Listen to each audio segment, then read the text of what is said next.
पूर्व पश्चिम राजमार्गको दाङको यो भालुबाङ बजार हो। 31 बिघा क्षेत्रफलमा फैलिएको यो भालुबाङ बजारमा 1100 भन्दा बढी घरहरू बनेका छन्, तर कसैसँग पनि जग्गाधनी प्रमाण पूर्जा छैन।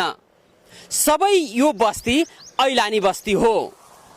2028 सालदेखि बसोबास गर्दै आएको यो बजारमा 400 व्यवसायीहरू छन्। भालुबाङ बजारमा ऐलानी जग्गामा बनेका 5 तलेसम्मका पक्की 1100 बढी घरहरू छन्, तर कसैका हातमा जग्गाधनी प्रमाण पूर्जा छैन।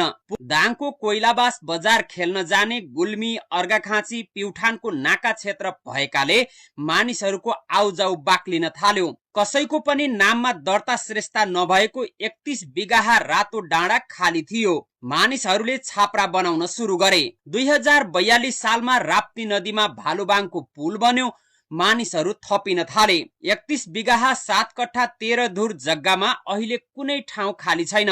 त्यो बेलामा पनि मैले यसलाई 16 लाखमा तपाईको जान्ने 16 लाखमा किनेर यहाँ व्यापार व्यवसाय तपाईको अर्घाखाँची, प्युठान, रोल्पा, दाङ तपाईको जाने यहाँ एकदम सेन्टर पोइन्ट भएको हुनाले र इष्टमित्रहरू यहाँ भएको हुनाले तपाईको 52 सालदेखि यहाँ बसोबास गरे। यो ऐलानीमा हालेर बस्यो। यहाँ बसोबास गरे बापत हामीले 35-40 हजार प्रति घरले तपाईको जाने नगर विकासलाई बुझाउँदै पनि आयौँ।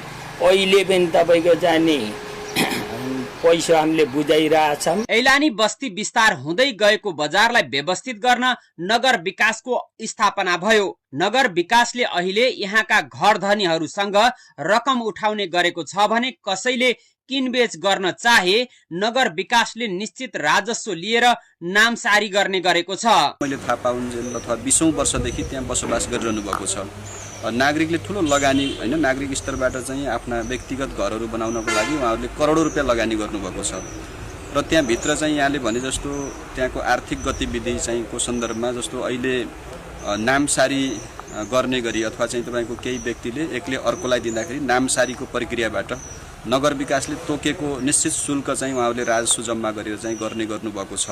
लुम्बिनी प्रदेशको आँगन रहेको राप्ती गाउँपालिका 1 भालुबाङ जस्तै दाङका 10 वटा पालिकाबाट भूमिहीन दलित, भूमिहीन सुकुम्बासी र अव्यवस्थित बसोबासीका 69,875 निवेदन संकलन भएका छन्, जसमा बहालवाला नगर प्रमुखदेखि भुइँ मान्छेसम्मका मानिसहरू छन्। सबैभन्दा धेरै 52,034 अव्यवस्थित सुकुम्बासी